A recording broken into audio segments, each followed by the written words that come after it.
Buenos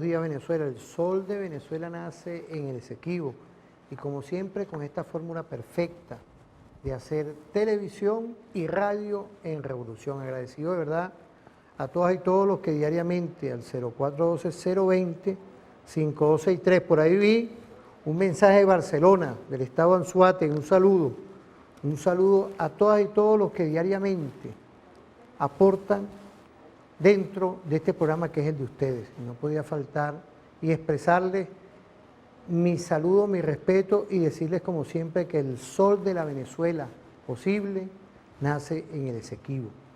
Es una visión, una fórmula perfecta de ir contribuyendo a lograr estar en contacto permanente e ir como siempre con el respeto, con mi aprecio a toda la audiencia, de construir y de ponerme siempre a la disposición de ustedes, los que me están viendo diariamente, porque es para nosotros el referente informativo una visión, un estudio permanente, es lograr hacer una comunicación de profundidad en conjunto con ustedes, porque no es algo aislado. Por eso quiero siempre agradecer desde aquí, con esa humildad que siempre nos lleva, estudiar temas, teorías, la polimología. A los amigos que me dijeron en estos días le envié el material en estos días, que son esos estudios de la guerra. Pero también la paz. La paz es ese estudio permanente para evitar lo que hoy, de parte de un imperio, hace 200 años, Bolívar neutralizó en la campaña de Carabobo al imperio español. Hoy está nuestro presidente Nicolás Maduro Moros, una forja con unión cívico-militar perfecta y permanente, neutralizando este enemigo. Un enemigo común, un enemigo que no tiene ideologías, no tiene algo que es la humanidad. Cuando dentro de la operacionalización de la estrategia se meten y buscan que no les llegue el alimento, las medicinas, esa estrategia del bloqueo.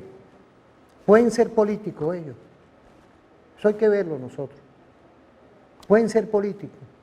La política es un apostolado.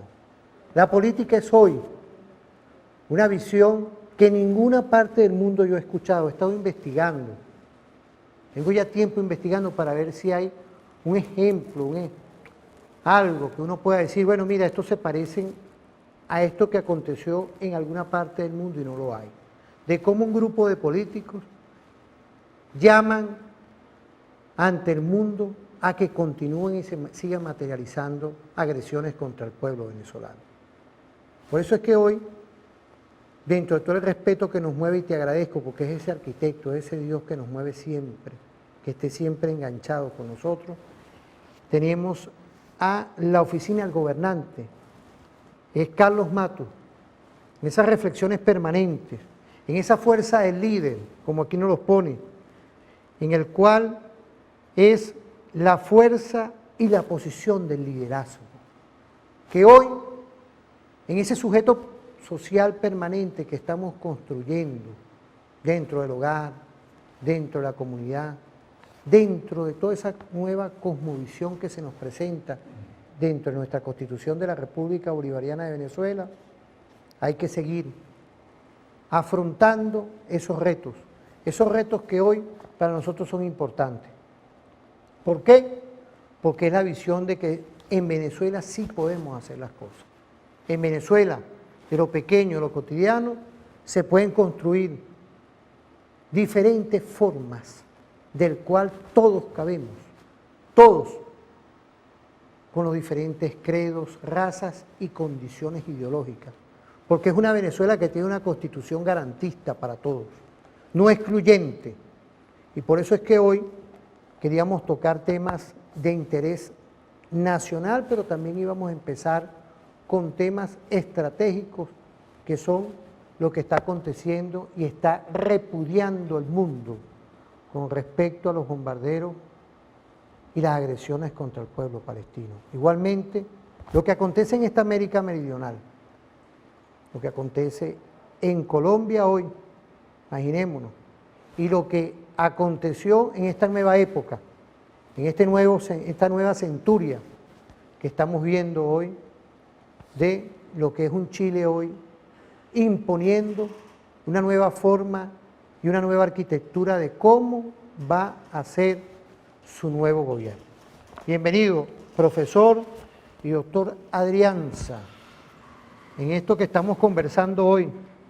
Me enganché con la oficina del gobernante, imaginémonos hoy, porque vamos a tocar el tema de la dependencia, vamos a tocar otros temas que hoy están enfocados a lo que es el desarrollo de la fortaleza de la patria revolucionaria y bolivariana. Pero en todo esto no nos podíamos despegar del tema geopolítico. ¿Por qué? Porque usted es un geopolítico estratégico. Y ahorita que nos están escuchando en esa radio, en el circuito radial Tiuna, un saludo a mi coronel Jorge Eliezer Mantilla, Mijares, un saludo a él y a todo ese equipo que está ahorita allá. Ahorita nos vamos a comunicar para ver cuál va a ser esa música perfecta cuando salgamos en el segmento, porque estos son programas que tenemos que estar concatenados. Si yo me encierro aquí solo en una televisión, estamos mal. Gracias a mi general en jefe, Ibrahim Paino López, igualmente a nuestro almirante en jefe Remigio Ceballos Ichazo, a todo nuestro Estado Mayor Superior, un saludo de verdad, porque es la nueva comunicación estratégica. Apure, Táchira, Anzoátegui, Barquisimeto, por allá, hasta en Margarita nos están escuchando ahorita. Entonces imaginémonos hoy ese pulso que tenemos hoy, ese pulso de llegar, y no podía faltar con el doctor Adrianza, estratega perfecto de la geopolítica. Antes de empezar, temas que vamos a tocar hoy, apreciado doctor, ¿qué lectura tiene del tema de lo que acontece hoy contra el pueblo palestino? Igualmente Colombia y Chile. Bienvenido al programa. Lo primero es darte las gracias una vez más por estar aquí con todos ustedes. Y otra cosa, celebrando el hecho que estamos saliendo por radio. Para mí la radio es algo fundamental. Yo lo sé, usted la pasa saliendo en Radio del Sur. Quiero saludar a la Radio del Sur, por ahí. Yo he tenido a lo largo de estos últimos 15 años alguna interacción con la Radio del Sur y me pongo a su disposición para cualquier cosa que es muy conveniente. De hecho, tengo buenas historias, pero eso las comentaremos otro día. Lo primero que hay que decir, mi estimado doctor Luis Constantini, querido amigo Luis, es que es inaceptable lo que viene sucediendo con Palestina. Inaceptable, ¿por qué? Porque eso denota una quiebra del modelo internacional en materia de no solamente de derechos humanos, que es lo más resaltante en este momento, sino de todo lo que es el sistema internacional de todo lo que tiene que ver el derecho internacional. Cuando nosotros vemos lo que está sucediendo en Palestina, nos damos cuenta hay una afirmación de alguien que es de religión judía, que él decía algo así como: yo me siento horrorizado por el Holocausto, pero también me siento horrorizado por lo que está haciendo el Estado israelí para con el pueblo árabe. Entonces, eso describe prácticamente la situación que se está viviendo ahí, y lo describe porque desde el momento en que se da la declaración Balfour, por allá por la segunda década del siglo XX, hasta estos momentos, realmente lo que se ha observado en el conflicto palestino y el conflicto con Israel es la intromisión de los intereses de ciertas potencias que apoyándose o ayudándose con el marco del capital internacional también, en el contexto de lo que es la participación del sionismo a nivel internacional, indiscutiblemente le han producido un daño espectacular a un Estado que para mí, a un pueblo que indiscutiblemente reclama lo que le pertenece. En pocas palabras, reclama su territorio que ancestralmente le perteneció y que pudiera existir bajo una condición de dos estados. Pero quien primero anula la condición de los estados, uno, es el Estado de Israel, pero detrás del Estado de Israel están las potencias europeas y sobre todo los Estados Unidos de América. Entonces, ese cónclave que existe entre esos factores realmente distorsiona desde todo punto de vista cualquier solución que pudiera plantearse. ¿Cómo es posible que, por ejemplo, estos días, entre las cosas discordantes en materia de derechos humanos, decía, bueno, nos han matado, los israelíes decían, han matado 10 personas y hay como 20 heridos, algo así, 40 heridos. Pero del lado palestino van más de 200 muertos y un sinnúmero de heridos, el cual no hay capacidad dentro del contexto de un territorio como Gaza para atenderlos a todos ellos.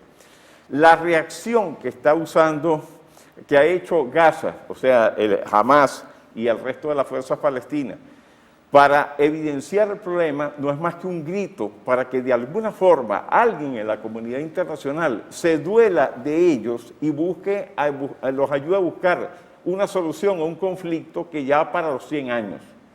Ya no son solamente 70 años, no solamente desde la creación del Estado palestino, el 45, 46, por allá, del siglo pasado. Este es un problema ya centenario, porque arranca desde el tema de lo que fue la Declaración Balfour, y todo el problema que se generó, primero con los judíos en el marco de lo que fue la Segunda Guerra Mundial, pero ahora supuestamente proyectado sobre los pueblos árabes, sobre todo porque y lo decía Lord Rothschild, en un momento, alguien asociado a Lord Rothschild, vinculado a la causa judía, que prácticamente ellos logran colocar ese enclave para que Occidente de alguna forma pudiera manejarse mejor con ellos en pos del petróleo de los países árabes. Entonces, estamos viendo realmente una situación que ha trascendido todos los tiempos y que tiene que ser detenida, una masacre continuada que tiene que ser detenida, y un Estado de Israel que tiene que ser puesto bajo el control bajo el derecho internacional, porque es un Estado que tiene armas nucleares pero no las muestra, un Estado que ha matado a cualquier cantidad de gente y no rinde cuenta. Entonces, indiscutiblemente, y un Estado que ha constituido una amenaza permanente con su potencial nuclear y su política agresiva, no solamente hacia el pueblo palestino, sino hacia todos los sectores árabes que ahorita, más o menos, en algunos casos han logrado hacer algún tipo de relacionamiento con el Estado judío por la vía, o Estado israelí, perdón, por la vía del reconocimiento. Entonces, indiscutiblemente, eso es algo que hay que pararlo cuanto antes, hay que parar el genocidio sobre el pueblo de Gaza, hay que parar que no ha habido forma en que el pueblo de Gaza, los palestinos, le dirijan su solicitud de ayuda a la comunidad internacional para que pare el genocidio continuado que ha habido en contra de ese pueblo, para sacarlo de un área la cual se les ha reducido en 70 años su sitio para vivir, y además de esa cuestión, donde hay también elementos de orden gasífero, petrolero, metidos en ese negocio, los cuales coartan justamente en las situaciones actuales la posibilidad de crecimiento económico tanto de Gaza como de Palestina, como de Palestina en general. Y entonces, para los palestinos en general. Entonces, es un tema sumamente largo y complicado, me cuesta resumirlo por lo extenso que es, pero definitivamente hay que parar esa situación. Alguien a nivel internacional tiene que parar ese genocidio de los israelíes en contra de los palestinos, porque no es lo mismo actuar con equipos de alta tecnología sobre un pueblo que vive en la cárcel a cielo abierto más grande del mundo, que recibir por andanada unos cohetones, porque eso es un cohete, un tubo con pólvora adentro, prácticamente, desde el área palestina, cada vez que los israelíes hacen todo el abuso que han venido haciendo durante todos los últimos 70 años de la historia de esos pueblos. Definitivamente eso hay que pararlo. Creo que querías comentar algo sobre el tema de Colombia. Bueno, son temas epocales. En esta nueva centuria, tú lo dijiste ahí, en esta nueva centuria, hemos arrastrado temas y problemas estructurales varios países, y entre esos está el tema palestino, el tema de Colombia, con la muerte de Gaitán, y otros temas de otros países, el tema de una constitución hecha por un dictador en el caso de Pinochet. Y hoy, en esta nueva centuria, se están rompiendo las amarras. Hay cosas aquí, porque yo quiero, después de salirnos de esto, volver al tema nacional, porque hemos tenido unas trazas ahí que tú estás estudiando.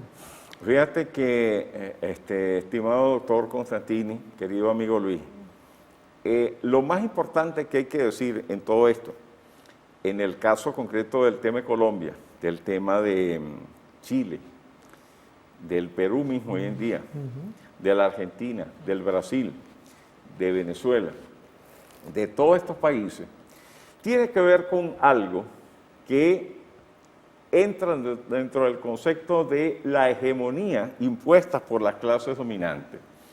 En América Latina se da un fenómeno que agrupa prácticamente a todos los países de América Latina, cada uno en su estanco, cada uno en su región. El primero de ellos es que la lucha de clases en la región se desarrolla no por parte de la gente, no lleva la iniciativa la gente de abajo, o sea, la gente que forma parte de los sectores dominados en la sociedad.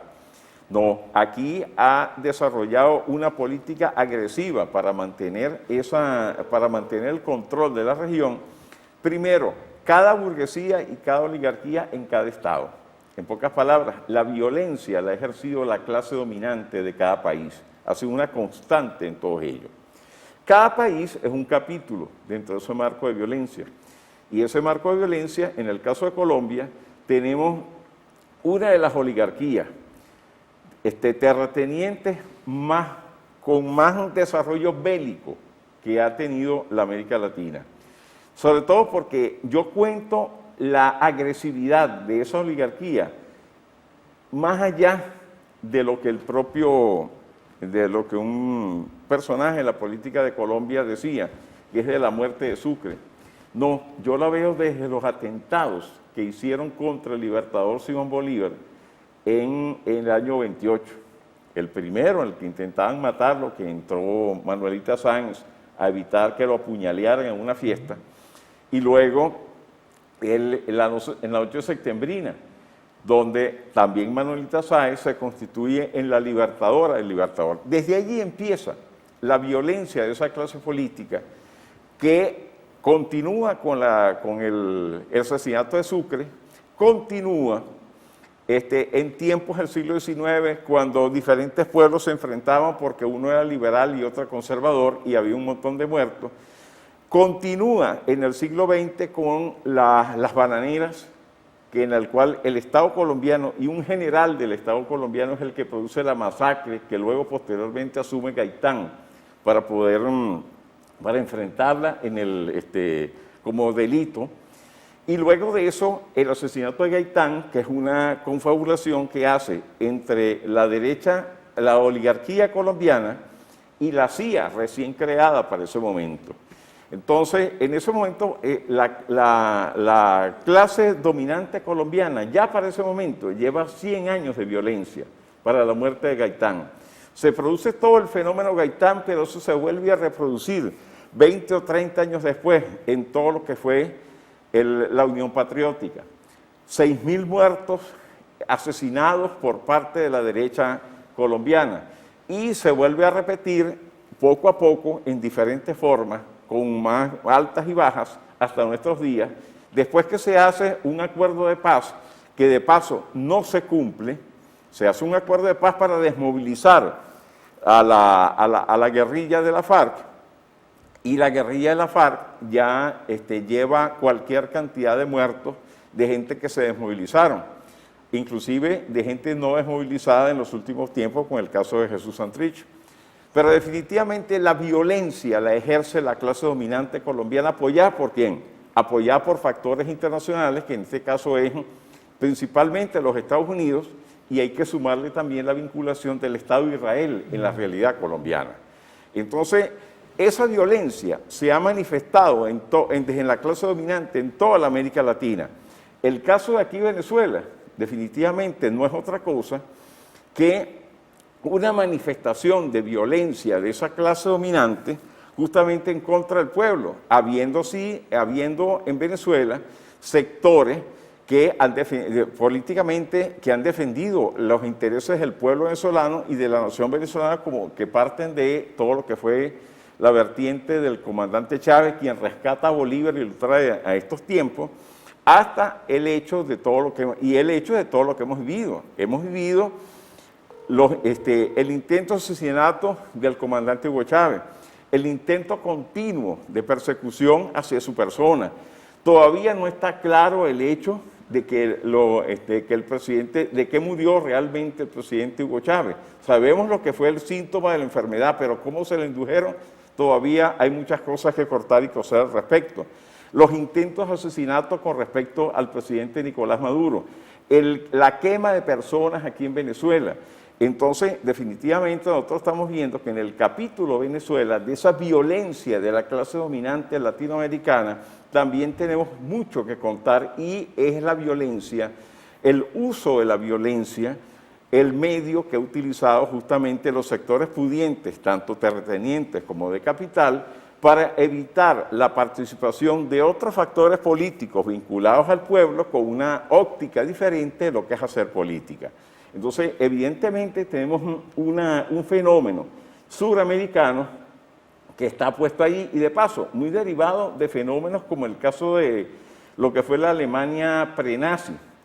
Recordemos el asesinato de varios, de diferentes líderes, de diferentes niveles, inclusive el caso de Rosa Luxemburgo en Alemania. O sea, eso es está muy vinculado con esa acción de parte de la derecha mundial y de parte de los sectores económicos de poder para eliminar físicamente a aquellas personas que se oponen a los designios de esa clase dominante. Entonces, evidentemente eso lo estamos viendo en América Latina, lo que estamos viendo en Colombia es una manifestación, el subcapítulo actual del capítulo Colombia dentro de la violencia de clases en la América Latina. Y esa violencia de clases es manifestada simple y llanamente por las clases dominantes de cada uno de esos países, que siempre han estado subordinadas al imperio de turno, ahora al imperio de los Estados Unidos. Pero evidentemente eso es parte de la realidad con la que tenemos que entender, que tenemos que vivir, y la que acentúa una frase que lo decía Carlos Marx en la primera frase del primer párrafo del Manifiesto Comunista. La historia de la humanidad es la historia de la lucha de clases. Pero desgraciadamente hay que agregarle algo a eso, que la violencia es ejercida por la hegemonía de la clase dominante. Entonces, y eso es lo que hemos visto en América Latina, lo vemos en los Estados Unidos. ¿Quién ha generado la violencia, el desconocimiento de los sectores de los afrodescendientes en los Estados Unidos? El desconocimiento del aporte que dan los latinos en todo lo que es el contexto de lo que es la agricultura y otros sectores de la industria. Bueno, lo desconoce quién. Se le echa la culpa a los blancos, pero realmente ¿quiénes son? Es la clase dominante que es dueña de los grandes monopolios que emanan desde los Estados Unidos, ejerciendo su hegemonía no solamente en los Estados Unidos a la interna, sino a nivel mundial. Eso es parte de lo que vemos, definitivamente, y lo vemos en todas las generaciones. Lo vemos en todo lo que fueron los ejemplos de Rockefeller, de la familia Rockefeller a lo largo de todo el tiempo, y lo vemos también en tiempos actuales como Elon Musk, cuando dice, bueno, hay que darle un golpe de Estado a Bolivia para quitarle el litio. Bueno, fíjate, Vladimir Alianza, quiero saludar de verdad todos los mensajes que nos están llegando, porque le diste como una perspectiva a todo el mapa internacional, de la centuria anterior a la centuria nueva que estamos empezando, por lo que tenemos son 21 años de esta nueva centuria, y estamos empezando con todo este tipo de cambios y también continuismo. El caso de las agresiones contra el pueblo palestino, una continuidad del imperio norteamericano con Israel. Igualmente el tema Colombia. Pero yo quería volver en el próximo segmento, que tú me permitieras, porque sé que tú tienes investigaciones, porque hemos tocado el tema de la dependencia, que es parte de esta guerra. Porque fíjate, hay estudiosos, con todo el respeto, porque yo no los voy a nombrar con respeto, pero hablan de cosas de salario, hablan de que es válido, ¿no? Pero, cónchale, qué lástima de no estudiar y crear unas propuestas estratégicas.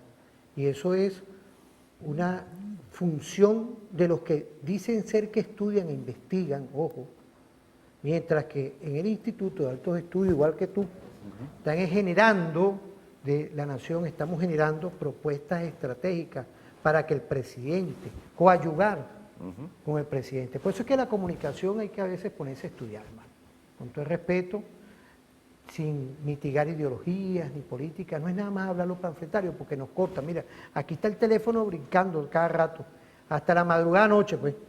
Pero no, es que el apostolado nuestro es ese. El apostolado es tratar de buscar, es como hablamos ahora, y recordar a Allende, ¿vale? En esas grandes alamedas buscar construir todos juntos, construir en la estrategia que hay una guerra, eso hay que decirlo. Construir propuestas para que nuestro gobierno, que está haciendo un esfuerzo permanente, yo me quisiera poner, ni lo busco, pues, los zapatos de Nicolás, ¿cómo está él? Eso es lo que yo siempre he dicho. Bueno, digo yo, lo hemos hablado. Sí, más de una vez. No es fácil lo que está viviendo el presidente Nicolás Maduro. Entonces, fíjate, ahí yo quería volver, porque nosotros todavía estamos en esta centuria que estamos empezando, y cuando el comandante Chávez, que tú lo dijiste con claridad, quiso cambiar y montó un andamiaje con la propuesta, en las elecciones del año 98, en la centuria anterior, cumplió con un nuevo andamiaje constitucional y logró un poco de cosas que hasta un golpe de Estado le llegó.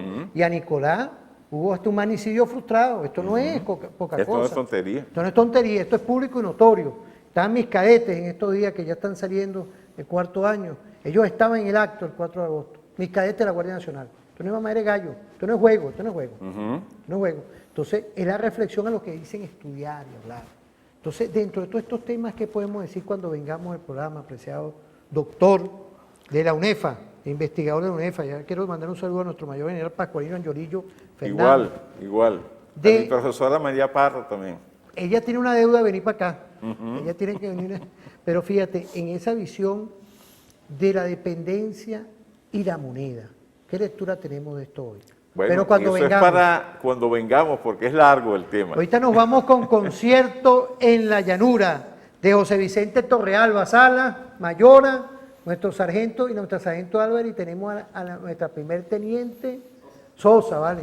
Desde aquí, de TVFAN, el Circuito Radial Tribuna, un saludo, mi coronel Jorge Eliezer Mantilla, que ahorita me mandó saludo. Igualmente está nuestro teniente de fragata Jesús Álamo, ahorita activado, todos operacionalizando esta nueva estrategia de comunicación. Vamos a una pausa y volvemos con tu programa referente informativo.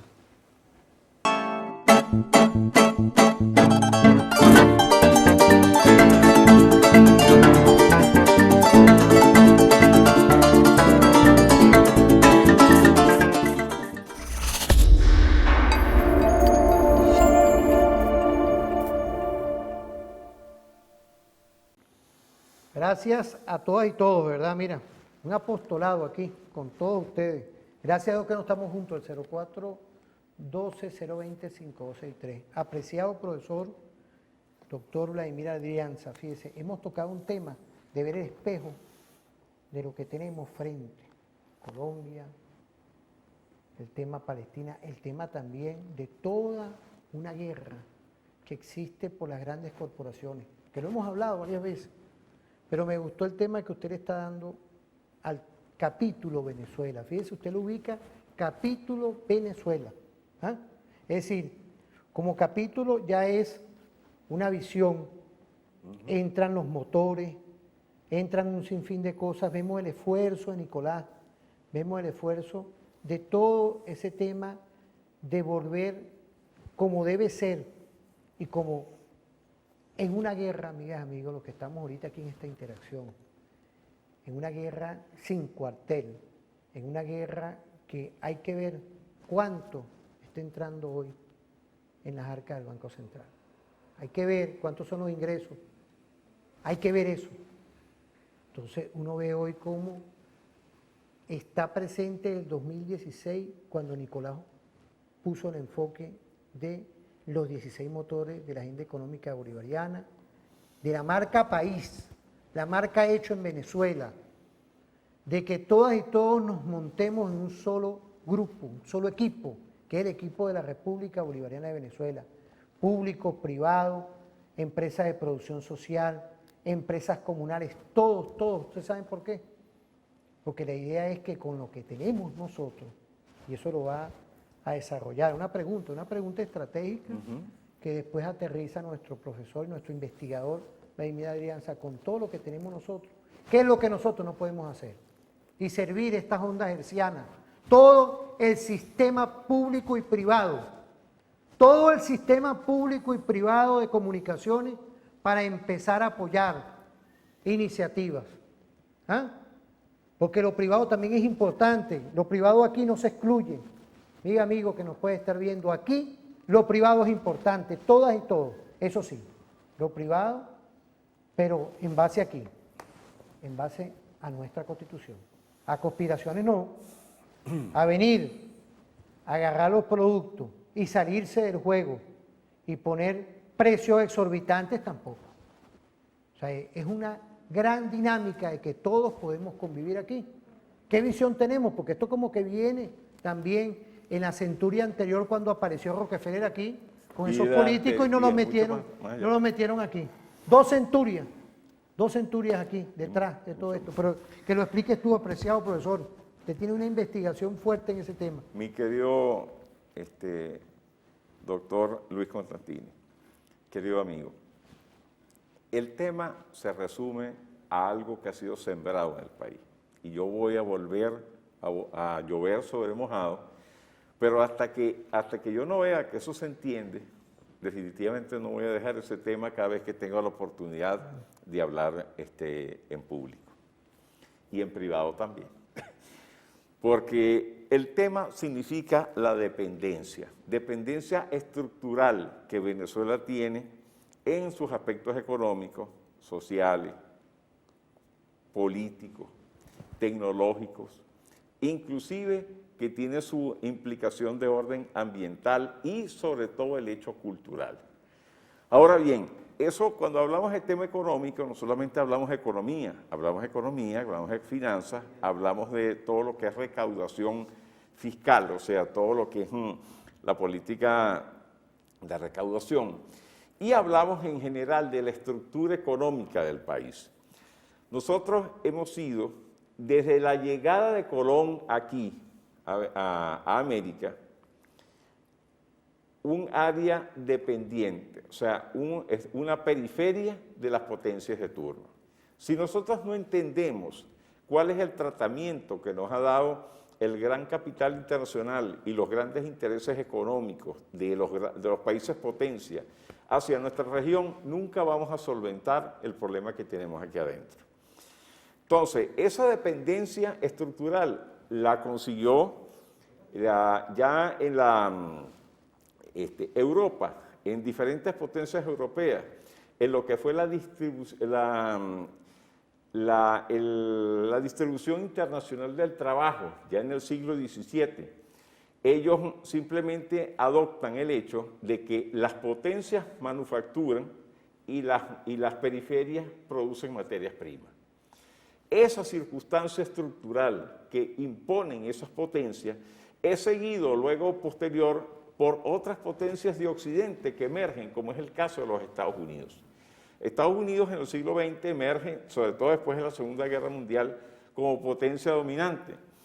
Pese a que hay que reconocer que quien derrota el Tercer Reich es la Unión Soviética, ellos son los que, Estados Unidos es el que capitaliza prácticamente el control de lo que es el mundo occidental.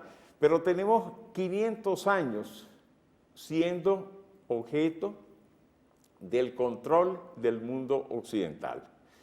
Y no nos damos cuenta en esa relación centro-periferia que nosotros hemos sido parte de esa periferia a la cual se le han impuesto modelos económicos, modelos políticos, modelos inclusive modelos de orden cultural a toda nuestra región, a toda la región, porque en este caso hablo no solamente de Venezuela, hablo de la América Latina entera. Todos los modelos que se han aplicado de desarrollo en América Latina siempre están enmarcados en el contexto del beneficio de la potencia dominante o de las potencias dominantes de Occidente. Ahora, yéndonos a la situación que tenemos aquí en Venezuela, yo te había propuesto la vez pasada que habláramos un poco del caso de la moneda, porque hay gente que a mi modo de ver, o sea, yo respeto las posiciones, pero no comparto en algunos casos. La moneda es parte del problema, no es el problema en sí. Eso hay que decirlo de todas. La moneda no es más que una mercancía de cambio, una reserva de valor y un mecanismo que sirve simplemente para cuantificar los logros de una economía. Esos son los tres papeles de una moneda, los tres papeles, definitivamente. Pero en el caso de la moneda, nosotros no podemos seguirnos por la teoría que desarrolla, por ejemplo, para estudiar el dólar a nivel internacional. Esa es una teoría que está basada en lo que es la hegemonía de la potencia dominante, en este caso de los Estados Unidos, del 44 para acá, sobre todo, 1944 para acá. Y otra cosa es la moneda que nosotros tenemos aquí en Venezuela. Tenemos que empezar por reconocer qué hemos sido para poder ver cómo nos manejamos para lo que queremos ser.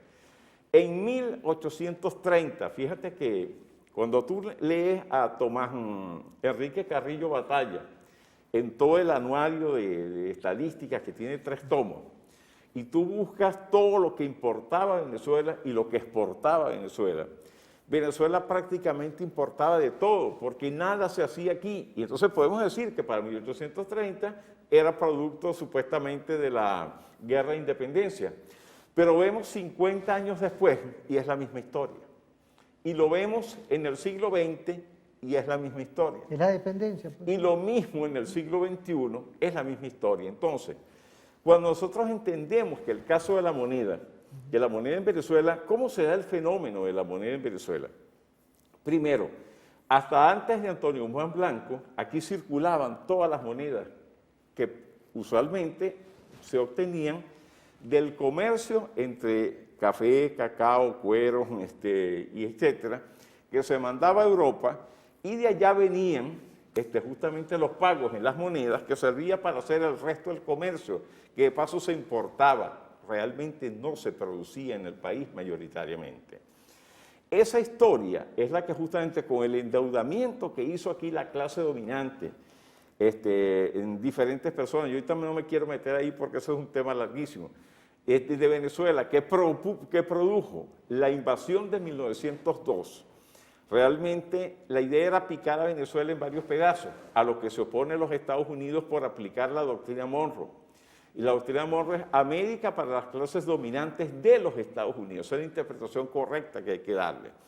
Y luego de eso, prácticamente se convierte a Venezuela, se va convirtiendo Venezuela a partir de 1912-14 en una factoría petrolera, en un país dependiente de las exportaciones prácticamente de un solo producto, lo cual se ratifica en 1939 como el primer tratado de reciprocidad comercial.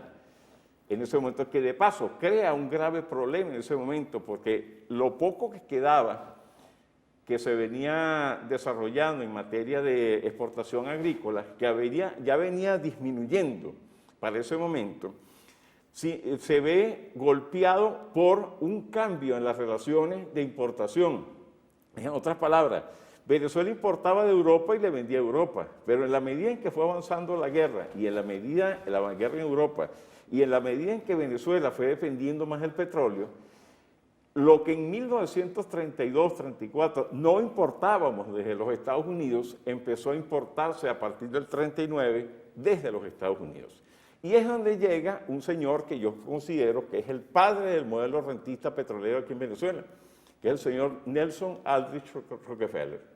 Los intereses del grupo Rockefeller en Venezuela fueron particulares, pero volviendo al caso de la moneda, que es lo que no me quiero salir, una de las formas como la moneda que estaba basada, que era una moneda con valor intrínseco, creada por Antonio Juan Blanco, basada en el patrón oro-plata, simplemente cambia.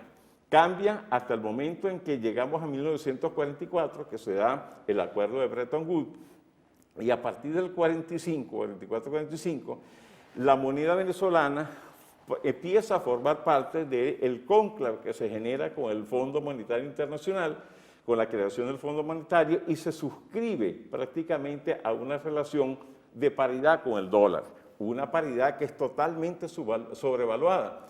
Y esa paridad sobrevaluada es la que tiene que ver muchísimo con lo que fue el descenso de lo que quedaba de agricultura, porque hay que entender también los factores sociales en eso, y posteriormente de ese fenómeno, ya para tiempos de Pérez Jiménez, cae inclusive el PIB agrícola de 7 a 5%, cuando prácticamente el PIB de Venezuela era prácticamente agrícola 40 años antes.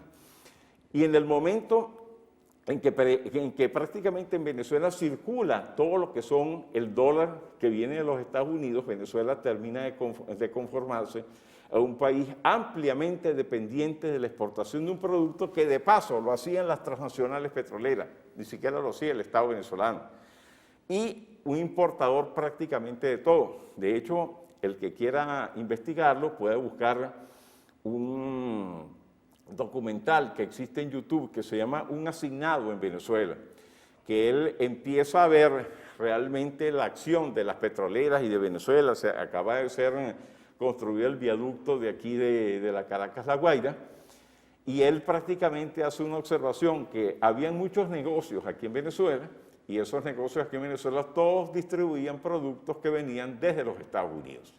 Entonces, toda esa historia nos lleva a nosotros a entender todo lo que es el marco de la dependencia. Y ese marco de la dependencia estructural que el país tiene se ve reflejado en el cine, se ve reflejado en las telenovelas, se ve reflejado en la televisión en general, se ve reflejado en los patrones de consumo, se ve reflejado en las aspiraciones de los venezolanos de ir alguna vez al exterior y para dónde van en el exterior, en fin, y por supuesto se ve reflejado en la moneda. Venezuela ha tenido una moneda anclada al dólar. Cuando estuvo sobrevaluado, nos permitía importar de todos los Estados Unidos. A partir ya de los años 50, principios de los 60, que se produce se actúa como el primer control de cambio que hubo en Venezuela, salen un montón de capitales del país aludiendo el hecho del cambio político que hubo en el país. Pero la realidad es que esos capitales se fueron al Medio Oriente, y esos capitales que se fueron al Medio Oriente no volvieron a introducir cosas aquí en Venezuela al punto de impulsar la mal llamada nacionalización del petróleo, como se dijo, como si el petróleo fuera objeto de como si no fuera parte del subsuelo venezolano, o sea, la nacionalización de la industria petrolera que llamó Pérez Alfonso Chucuta. En ese momento es cuando nosotros empezamos a ver los embates sobre la moneda local, de que pasó de 3.30, llegó a 12 bolívares y luego bajó a 4.30, que se mantuvo por 20 años. Luego de eso, Venezuela hace un inmenso endeudamiento. ¿Producto de qué? Porque si todo era importado, la banca era importada, la gran burguesía nacional convertía su dinero en bolívares y lo llevaba a dólares y lo colocaba en la banca internacional.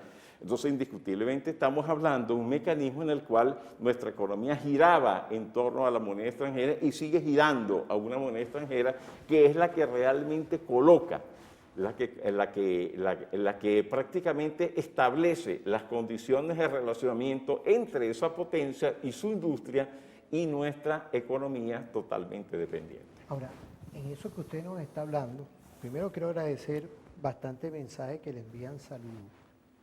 Vamos a seguir repitiendo todo este tipo de programas, pero de profundidad. Agradezco de verdad esos mensajes. Podemos vernos hoy, porque hay personas que como que no entienden, pues, o que dentro de toda esa línea de tiempo que usted ha dado, nos conseguimos nosotros con, y aquí tenemos otro producto intelectual, yo sé que usted lo conoce, el general Barros Quintero, que nos habla. Saludos, general. Él está en el CESPA, un saludo a él y a nuestro mayor general Salazar, un saludo a nuestro mayor general Salazar, director del CESPA, fíjate, compilación de documentos doctrinarios de los Estados Unidos. Imaginémonos, después de toda esa línea de tiempo que nos conseguimos con las medidas coercitivas del señor Obama, que Biden era el vicepresidente, llega el señor Trump, que ahí todavía siguen los conflictos internos allá, de los republicanos y los demócratas, y eso es una cuestión ahí de que es la complejidad del modelo imperial. Están metidos las corporaciones, están metidos, pero como ellos en vez de estar pendientes de su problema, ellos están pendientes de meterle la mano y agredir al pueblo palestino, y alborotar toda esta América que no es de ellos. Esta es una América que tiene cada país su arraigo, su visión y su cultura, y hay que decirlo por el carril del medio. Su injerencismo es lo que le causa a ellos hoy ese tema que ellos tienen ahí. Y así como están las oligarquías colombianas, ellos en vez de estar pendientes del vecino, injerenciando, haciendo un poco de ataque, mira el problema que ellos tienen ahí. Entonces fíjate, dentro de todo este tema toco esto, ¿qué podemos decir hoy ante las medidas coercitivas, el bloqueo y las agresiones sumado a esa política entreguista que utilizaron todos esos gobiernos anteriores ante nada más y nada menos que llegara, porque vamos a hablarlo constitucionalmente, antes que llegara esta que está aquí, antes que llegara nuestro comandante Fíjate Chávez. que hay que agregarle un minuto Claro, más de una reflexión, claro. que es la siguiente. Se da el primer control de cambio, década de los 60, salen capitales del país y se acentúa el marco de lo que es la dependencia, devaluando la moneda, y que Caldera denunció, por cierto, el presidente Caldera, en el 68, denuncia la ausencia real en la práctica del Tratado de Reciprocidad Comercial con los Estados Unidos. En pocas palabras, un tratado de dependencia. Pero luego se da el 18 de febrero del 83, tiempos de Luis Herrera Campín, de la presidencia de Luis Herrera Campín, donde prácticamente se devalúa el 4.30, se ha producido en ese momento una gran fuga de capitales por una moneda sobrevaluada, y se establece lo que se fue el RECADI, el régimen de cambio diferencial, que la gente cree que eso es algo de tiempos de Luis Herrera en el mejor de los casos. El concepto del cambio diferencial se dio en 1930, cuando ya empezó a aumentar la producción, la exportación hacia los Estados Unidos de petróleo y la cantidad de la importación que eso produjo de todas cosas producidas en los Estados Unidos para pagarla con ese petróleo. Definitivamente así fue. Luego de eso se da todo el fenómeno de RECADI, se da el endeudamiento del país de una manera colosal entre el primer gobierno de Carlos Andrés y el gobierno de Luis Herrera. Se da también la participación del sector privado con lo que fue la deuda privada externa, que terminó absorbiéndole el gobierno y refinanciando en aquel supuesto mejor refinanciamiento del mundo, que termina dando origen en el momento que Carlos Andrés Pérez aplica el paquetazo neoliberal, que eso es una palabra que hay que ponerla allí, produce el 27 de febrero, posteriormente las dos azonadas del año 92, y como consecuencia lleva a Hugo Chávez en el 98 al poder. Eso definitivamente sucede allí, pero el RECADI fue parte de un mecanismo de enriquecimiento de sectores oligárquicos en Venezuela y de la gran burguesía nacional, principalmente para obtener ese dólar que venían obteniendo hace mucho tiempo con diferentes mamparas a nivel del país. Algunas mamparas de maletín y otras mamparas que tenían algún asidero en la producción y en los servicios. Pero luego llegamos a tiempos del presidente Hugo Chávez. Se produce una inmensa fuga de divisas en los primeros 2 años de gobierno, más con todo lo que fue el golpe de abril 2002 y el sabotaje petrolero 2002-2003. 25.000 millones de dólares salieron esos años. ¿Y qué hace el presidente Hugo Chávez? Impone un nuevo control de cambio, pero en una situación que nos lleva, cuando analizamos el tema actualmente, vemos que esa situación no paró, disminuyó pero no paró la fuga de divisas, y el mismo presidente Chávez en el año 2012, en una de sus declaraciones de campaña, habla de que de Venezuela han salido 600.000 millones de dólares en un tiempo sumamente amplio que yo lo cuantifico hoy en día desde 1950 hasta ese momento, y que eso realmente refleja la falla, le agrego yo, refleja la grave problema estructural de la economía venezolana, que es una economía dependiente, es una economía que no produce los bienes y servicios necesarios integralmente hablando que necesita la población, y que definitivamente eso es lo que ha dado peso y lo que ha dado paso a que se montara el mecanismo del Dollar Today, para que desde los Estados Unidos, por personas vinculadas a la economía nacional, se manipule la paridad cambiaria en función de que aquí es más lo que no se produce en el país que lo que realmente, en función de lo que consumimos, que lo que se produce. Eso, junto con el hecho de las 7 órdenes ejecutivas producidas por el binomio Obama-Trump, realmente 6 de ellas, las que impone Donald Trump, están destinadas a golpear el modelo rentista que ellos mismos implantaron aquí en Venezuela. Y por supuesto, a poner al Estado venezolano como un todo en un mecanismo, en una situación de indefensión ante ese modelo, a la hora de que se ha asumido que se busca la construcción de una sociedad de inclusión y no una sociedad de exclusión como la que existía en tiempos de la Cuarta República. El tema nos lleva a finalizarlo de esta manera. Creo que tenemos un espacio, ok.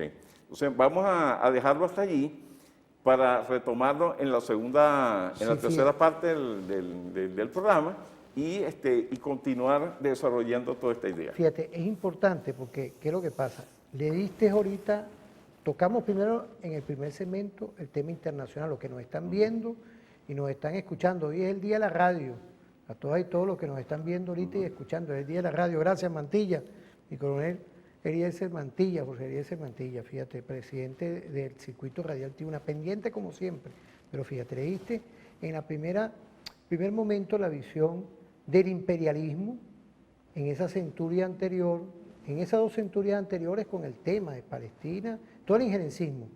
Ahorita volvimos y está rompiendo la centuria anterior con esta, es decir, el tema Venezuela, el capítulo Venezuela.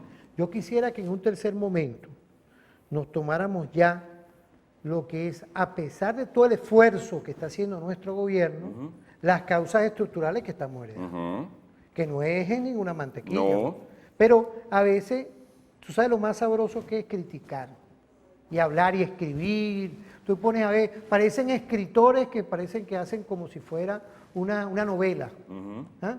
Ahora bien, en cuanto a todo esto que uno está viendo, porque todos lo estamos padeciendo, ojo, este arquitecto, este Dios, todos estamos padeciendo esta guerra hecha por una minoría política que ahorita quieren volver como unos ovejos, como si no ha pasado nada. Ojo.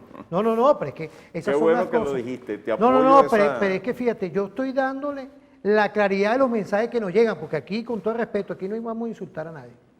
Aquí no vamos a insultar a nadie, porque este es un programa de altura, y ustedes son para mí parte de altura en todo este tema. Ustedes son la mejor audiencia que hay, una audiencia que está estudiando, y los que ya estudiaron están aportando. Entonces los odios no, los odios para un lado, pero sí autocríticamente qué es lo que uno tiene que leer y escribir. Eso es lo que sí me alegra, que sabemos cómo se debe escribir y cómo se debe analizar, porque cuando tú me hablas de toda esta realidad, sabroso es decir, bueno, el salario lo tenemos aquí en base al criterio de un ingreso. ¿Qué ingreso tenemos hoy? ¿Qué ingreso hay hoy? Pero hay soluciones. Hay soluciones. Esa es la parte que yo quiero que tú, no, y una solución en tu enfoque, otra solución la está manejando con un esfuerzo estratégico el gobierno, que parece que van todos por el mismo camino. Pero vamos a ir a una pausa, porque lo importante nosotros es aportar, no escribir por escribir, ni decir por decir, es incorporarnos en esa visión de unidad estratégica nacional que tiene un presidente del diálogo, Nicolás Maduro Moro, sin forja, porque pareciera que aquí lo que hay una candidatura es a cargo. Cargo, escribir es para cargo. Eso es lo que pareciera por lo que yo veo. Cosa que yo no aspiro. No, yo lo sé, por eso es que estás aquí. Cosa que yo no aspiro. No, yo sé, y por aspiro. eso es que estás aquí, porque soy muy delicado con eso. Soy demasiado delicado y tú lo sabes muy bien. Y tú estás asesorando desde nuestra Universidad Militar, la UNEFA, y pare de contar ciertos institutos revolucionarios hoy, que es lo que me gusta a mí. Eso es la idea. Que es contribuir a un presidente el presidente de las dificultades. Construir la patria. Eso es lo que intentamos. Pero vamos a ir a una pausa, nos vamos a ir, ¿cómo no voy a decir de Luis Silva? Eso. ¿Ah? Qué bonita. Con esas madrugadas llaneras, ¿vale? Con esa forma de tenemos que ver hoy nuestra nacionalidad, nuestra identidad, nuestra forma de ver nuestra venezolaridad. Vamos a una pausa y volvemos.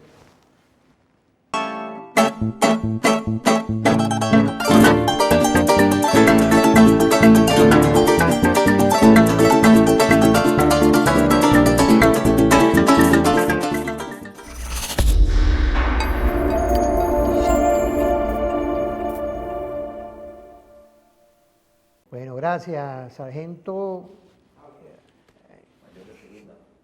mayor de segunda sala. Bueno, pero fíjate, mira, algo perfecto hoy. Quiero saludar a nuestro general postdoctor Parra Yarza, encargado del postdoctorado. Ahorita le dije, te voy a mandar saludos, mi ¿Qué general. paso? Yo quiero quiero hacer el postdoctorado porque tengo todo el tema. Bueno, te vienes para IAESEN, ahí nos está viendo ahorita nuestro general Parra Yarza, ¿viste? Okay. Y ahí sabes, ahí estamos todos estudiando y todos estamos investigando con nuestro vicerrector de investigación, mi general Pérez Villamizar. Okay. Estratega perfecta, es nuestra casa. Magnífico. Nuestra Gracias. visión. Bienvenido para acá, porque uno como docente, yo soy docente de nuestro IAESEN. Sí, yo Y sí. quiero, de verdad, fíjate, uno cuando habla con ese espíritu, es que todos los iadenistas, tú eres iadenista también, entonces uno entra conociendo la patria y sale defendiéndola, Sí, con señor. un fusil en la mano, si es posible. Y son esas cosas que uno hoy ve con claridad, cómo tú tienes un feedback con la audiencia. Te felicito a todo este equipo de los pequeños cotidianos que está investigando. ¿Qué podemos hacer ante esta guerra difusa, como lo hace nuestro general y jefe Daniel Pino López? Un saludo a él, con nuestra doctrina, hecho por él, investigado y trabajado, la guerra difusa. Bueno, lo primero que tengo que decir es que todas las sanciones que fueron montadas primero por Barack Obama y luego ejecutadas y desarrolladas por Trump, la administración Trump, están orientadas a quebrar al modelo rentista que ellos mismos montaron aquí en el país. Ese modelo rentista indiscutiblemente tiene una arista que es la arista monetaria, y en la medida en que no entra divisas producto de la exportación petrolera, por supuesto la moneda pierde sustento. No ha habido una alternativa en materia productiva, porque no se trata solamente de decir que vamos a ponerle un respaldo, que te digo yo, en oro, por decirlo así. El problema va mucho más allá. El problema va mucho más allá porque si tú colocas una mercancía, una moneda es una mercancía de intercambio. Si tú colocas una moneda respaldada en oro, pero no tienes que producir, la moneda se convierte en la mercancía que la gente va a aspirar de ella. ¿Para qué? Imagínate. Para llevarse las reservas en oro del país. Imagínate, eso Entonces, quiere decir que la mercancía tiene que ser, la mercancía de cambio tiene que estar relacionada con el hecho productivo. En Venezuela... La idea de Nicolás entonces en el 2016 de hacer un cambio, una reingeniería, una redefinición en el cambio rentista por el productivo. Claro, es que eso es Enfócate para ver fundamental, si tú y eso puedes es parte darme- de lo que aquí, empezando porque la clase económica, eso que se han llamado los empresarios, tienen, a mi modo de ver, vienen arrastrando desde tiempos de Colón para acá una visión, ya no la califiquemos de rentista, vamos a calificar de mercantilista. En otras palabras, generas una mercancía, la traes de alguna parte y la colocas acá. La economía Pero de puerto. no hay prácticamente una visión, no hay una visión de producir aquí para garantizar el mercado interno con la menor dependencia posible del hecho extranjero, porque aquí hay que desarrollar todo lo que tiene que ver con materias primas. Materias primas es para la industria. hay que desarrollar todo lo que es básico. Por eso yo he planteado que a los 16 motores que ha planteado el presidente Nicolás Maduro, en 2019, cuando observamos el golpe eléctrico que nos dieron, ¿qué fue lo primero que pasó? Se fue la luz eléctrica. Y esa luz eléctrica no había distribución de gasolina, no había distribución de agua, no había distribución de alimentos y por supuesto no había prestación de ningún servicio, entre ellos los servicios médicos, que algunos prestaron porque tenían plantas en los hospitales, pero el resto realmente quedó en el aire. Entonces, lo que yo le he propuesto agregar, y lo desarrollé así mismo en la tesis de doctorado, fue justamente los 4 elementos que considero yo que hay que para priorizar y mantener siempre en esos 16 motores, que es energía secundaria, agua potable, comida, o sea, alimentación, y medicamentos y servicios médicos. Entonces, evidentemente, esos 4 sectores son prioritarios para nosotros poder vencer la guerra híbrida que se nos ha aplicado. ¿Por qué? Porque simplemente nos desmontaron el modelo que los extranjeros montaron aquí en el país. Hay que decirlo así. Nosotros no podemos esperar a que alguien deshoje la margarita en Estados Unidos y vaya diciendo, sí, bueno, vamos a darle a Venezuela para que pueda comprar X o Y cosas. No, nosotros tenemos que empezar en un plan productivo. Y ayer yo veía con satisfacción lo que el presidente Nicolás Maduro ¿Qué decía él? mostraban desde el Estado Guárico, que están fabricando zapatos y están fabricando otro conjunto de cosas. O sea, empieza a calar la idea de producción. ¿Por qué? Pues señores, nosotros no podemos alegar nuestra propia torpeza para criticar todo lo que nos han venido. Ellos, los Estados Unidos y los intereses internacionales están haciendo su rol, pues nosotros tenemos que hacer el nuestro. El nuestro es defender el país, y defender el país significa producir. Fíjate, y si no somos capaces de producir, estamos muertos, hay que decirlo así. Fíjate, hay 2 cosas ahí que yo quería agregar que tú no hicieras un análisis, porque Nicolás lo que está diciendo lo está cumpliendo. Cuando tú me haces ese paralelismo, yo te hablé del 2016. Fíjate, hoy vemos como ya las amarras están en otros subsectores, en otros motores, que el área textil, el área de otras cosas que van complementando la traída para acá de esos barcos o de esas cosas aquí que no son de nosotros. Eso es lo primero. Y ahí le conviene al empresario nacional. ¿Por qué? Le conviene a todas y todos los que me están viendo ahorita. Con este gobierno, imaginémonos hoy que nos instalemos, que se instalen, porque los gobiernos anteriores preferían ir a traer cositas aquí. Ahora, si usted tiene una empresa, una pequeña, mediana, gran empresa, lo que sea, y usted está produciendo realmente, empleando, cumpliendo la ley orgánica del trabajo, ¿qué es lo que va a garantizar aquí? Primero, la paz. Segundo, la tranquilidad. Y otra pregunta que va con esto, el tema de los trabajadores petroleros con nuestra gasolina. No, pero ahí te lo pongo antes de irnos a la pausa. Fíjate que el punto focal acá es que se pone una pregunta, ¿qué hay que producir? Lo primero que la gente piensa es con qué capitales. Eso es lo primero. Y lo que hay que decir es que la única cosa que es capaz de transformar la tierra en producto, en pocas palabras, la tierra, lo que es todo lo que deriva de la tierra, o sea, las materias primas, que es básica, en productos terminados, es el factor trabajo.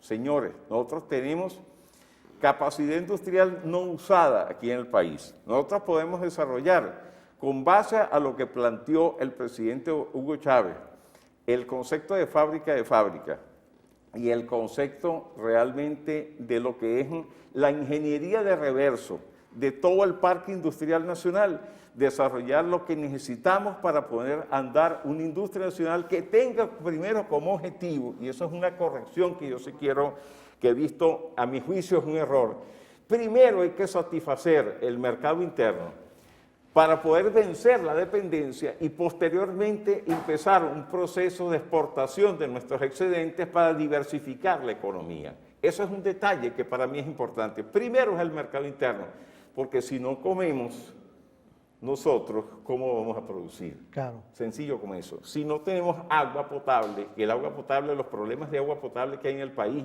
no es porque no haya agua, sino porque la infraestructura que se requiere para llevar el agua a las casas depende en buena parte de componentes importados. Entonces hay que crear industrias en el país que sean capaces de remanufacturar o de acomodar, de parchar, de producir inclusive aquellos componentes que estamos importando todavía, para los cuales dependemos de la factura petrolera, porque aquí no ha habido empresario en Venezuela que realmente haya producido dólares al país, y eso hay que decirlo muy claramente. Ahora, pero fíjate, Vladimir, vamos a ir con los balances en un próximo segmento. Vamos a ir a una pausa ahorita. Nos vamos con el suspiro de Reina Lucero.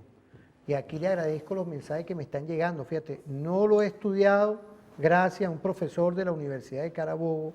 Te felicita lo que es utilizar el vapor como energía. Hay muchas cosas. Pero fíjate, mira, el vapor como energía, y hay que saludar a las y los trabajadores petroleros dentro de la refinería, profesor. Yo no me distingo por ser panfletario, ni estoy con ninguno, fíjate. Amalio se llama él, profesor de la Universidad de Carabobo. Mira, veo su programa y veo el nivel que lleva esa visión estratégica. Un saludo a la Fuerza Armada Nacional Bolivariana. Me solidarizo con el tema de Apure. La Fuerza Armada está custodiando el cielo y el suelo patrio. Gracias a Mario y a toda su familia. Vamos a ir a una pausa y volvemos con tu programa referente informativo, profesor universitario.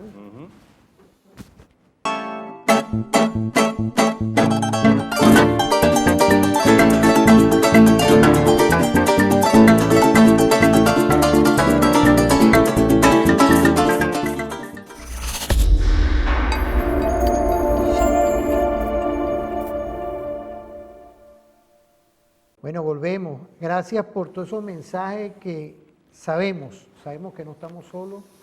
Agradecido de verdad, profesores, pero también estudiantes, poder comunal, nuestra y nuestros soldados de la patria. Un saludo afectuoso a todas y todos, campesinos, trabajadores, pescadores.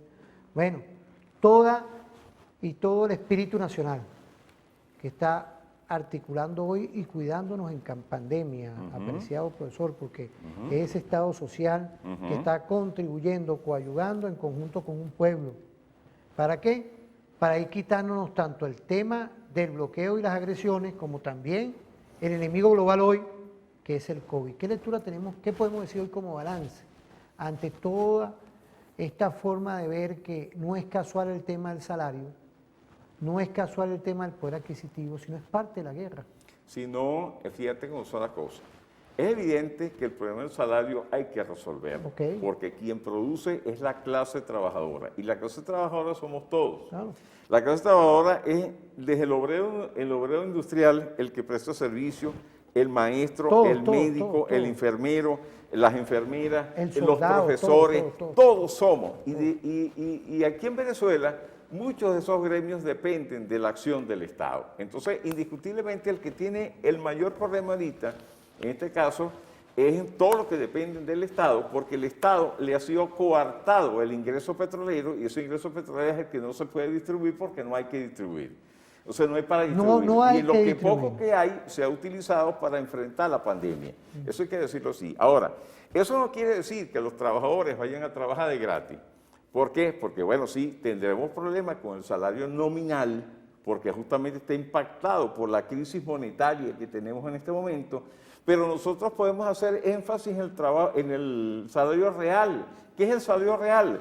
Todo el conjunto de garantías que la Constitución prevé para que la gente pueda obtener del Estado, de los entes del Estado, aquellos elementos que son necesarios para la vida. Ejemplo, ahorita anda a acomodarte una muela, vamos a ponerlo así. Tienes que bajarte de la mula, quién sabe con qué, para poderle pagar a un odontólogo. Si cada empresa monta una unidad de odontología que le da a los trabajadores el apoyo en materia odontológica, es un problema menos que tienes. Si vas a buscar lentes, no hay lentes, porque definitivamente el impacto que ha tenido el bloqueo sobre Cuba ha repercutido sobre los lentes que se distribuyen aquí en Venezuela. Eso hay que decirlo así, clarito. Es un problema de la acción, de la dependencia que también como economía dependientes, porque no me gusta decir otra palabra, dependientes tenemos de lo que es el mundo desarrollado. Entonces hay que producir lentes y esos lentes hay que buscar la forma de distribuirlo dentro de nuestra masa laboral, que es la que produce el beneficio de lo que todos nos beneficiamos.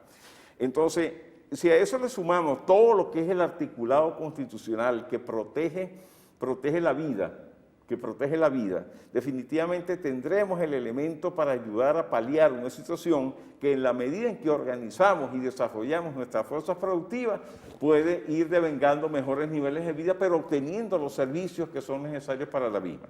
Entonces, todo esto es importante tomarlo en cuenta en este momento. Aquí no hay soluciones mágicas. Las soluciones que hay que buscar son aquellas que nos beneficien a todos, no que beneficien a un grupo. Eso es importante. No que beneficie a un grupito de la sociedad. Las soluciones son las que nos benefician a todos. Y el salario integral, hay que trabajar todos los mecanismos de salario integral necesarios para poder hacer que la gente, si bien es cierto que por el salario real no recibe la compensación necesaria, pero hay otros mecanismos. El éxito de los CLAP ha estado justamente la distribución de alimentos para el país, pero eso podía ser mejorado, y mejorado desde el punto de vista de generar una demanda hacia sectores productivos, para canalizar a partir del CLAP, que es lo que ha dicho el presidente Nicolás Maduro.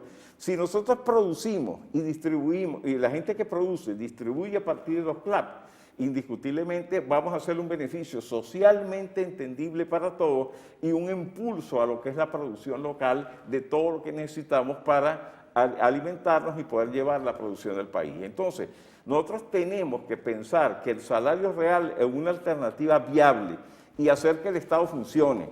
La prestación de salud, una de las cosas que decía el presidente Nicolás Maduro estos días, como crítica. Él decía, ¿cómo es eso de que faltaba un aparato en un CDI y cerraron el CDI? No, eso es inaceptable. Eso es inaceptable. Seguimos prestando servicio y mandamos a reparar el aparato. Sí, entonces, ese concepto, perdóname Luis, que para terminar la idea, sí. Ese concepto es el que hay que buscar la manera de impulsar aquí en Venezuela. El Estado venezolano está soportado en la Constitución bolivariana, y cuando vemos la Constitución bolivariana, vemos en ella no solamente un contrato social, sino un inmenso contrato colectivo sobre el cual está montado la ley del trabajo. Entonces, pongamos a funcionar todo lo que tiene que ver con el salario integral que está inmerso en esa cuestión, porque nosotros no podemos aspirar a una solución neoliberal como la que es en Colombia, como la que es en ¿qué pasó? Hizo agua en Colombia, hizo agua en Chile. En Chile, ¿qué es lo que ha sucedido? Que Chile, como modelo neoliberal, simplemente se fue por el concepto del salario real y han quebrado. El neoliberalismo ha quebrado en la América Latina. Nosotros no podemos seguir por la vía del neoliberalismo. Nosotros tenemos que buscar lo que el presidente Chávez siempre planteó, la construcción de un socialismo con las vertientes bolivarianas. Ahora, fíjate, te estaba dando una señal, era sobre las zonas económicas especiales, pero tienes otro trabajo que que ya estás empezando a consolidar. Eso se puede integrar a toda esta forma de ver hoy cómo podemos fortalecer el salario, pero también la producción. Sí. Zonas económicas especiales, que sé que el presidente, la Asamblea Nacional está jugando un rol protagónico en ese tema. ¿Cuántas empresas por ahí están ahí? Entonces, bueno, nosotros ¿qué lectura tenemos? Porque tenemos 3 minutos, fíjate, por eso es que... Cuando nosotros vemos en China la importancia que tiene hoy en día Shenzhen, claro, que es una ciudad que pasó de ser un enclave costero, una suerte de pueblo pesquero, a una de las urbes más desarrolladas hoy en día en China. Industrialmente. Claro. Nos damos cuenta de la importancia que tienen las zonas económicas especiales. Sin embargo, eso obedece a un estado macro, que es el estado que los chinos, la China, con todo lo que digan, es una economía planificada, una economía que define planes y que define dónde queremos estar de una manera prospectiva para que toda la economía se mueva en ese sentido. ¿Qué es lo que le falta a la ley de zonas económicas especiales? Un plan. un plan que nos lleve a entender que tenemos que producir para disminuir la dependencia del país, para garantizar así la seguridad de la nación y su defensa integral, y luego para tener una capacidad de producción de todo tipo de cosas que hoy en día no producimos. Pero primero está el mercado interno. Hay que satisfacer el mercado interno. Y ese plan de las zonas económicas especiales tiene que estar orientado en ese sentido. Bueno, fíjate, hay un equipo y tenemos ahí gente del IAS. Rodolfo San, David Mamora, ¿sabes? Hay un equipo ahí. Igualmente quiero saludar a Juan Arias, que tenemos pendiente también. Saludos ahí. a Juan. Sí, a todo Saludos ese a equipo. Vialma, que tuve el gusto de conocerlo en diciembre pasado. No, ahí yo estoy en contacto con él porque vamos a hacer unos programas con esa referencia. Él es estudioso, igual que Rodolfo, el IAS. Es más, el trabajo de Rodolfo tiene que ver con las zonas especiales, el trabajo de la maestría, pues. Entonces aquí no nos estamos aquí manejando por manejar, sino estudios por constructos, y bueno, dentro de todo esto se nos acabó el tiempo. Pero Que fíjate, siempre falta, Luis. pero no, es que este programa, mira, se me está quedando corto, ¿vale? De verdad que gracias a todo este equipo, bueno, pero de tripas corazones, porque mira, quiero decirle ya, la gente me sigue mandando mensajes.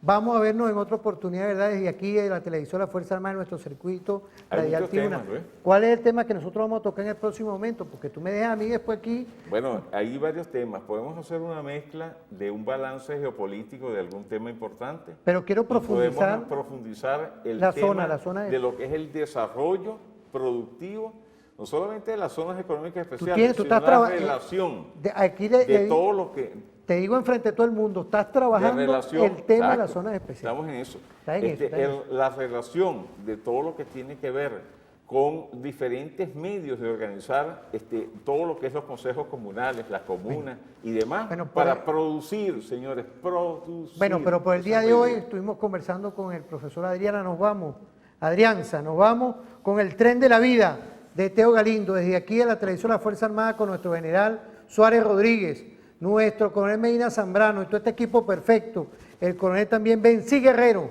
que está, que me asume aquí, todo ese equipo perfecto. Nos vamos de aquí, igualmente desde los que nos escuchan en el circuito radial Tiuna, vamos con el amanecer en Tiuna, ya tenemos un programa con el Caricari, que es Amaneciendo con Tiuna, y por el día de hoy nos vemos en otra oportunidad. Muchas gracias.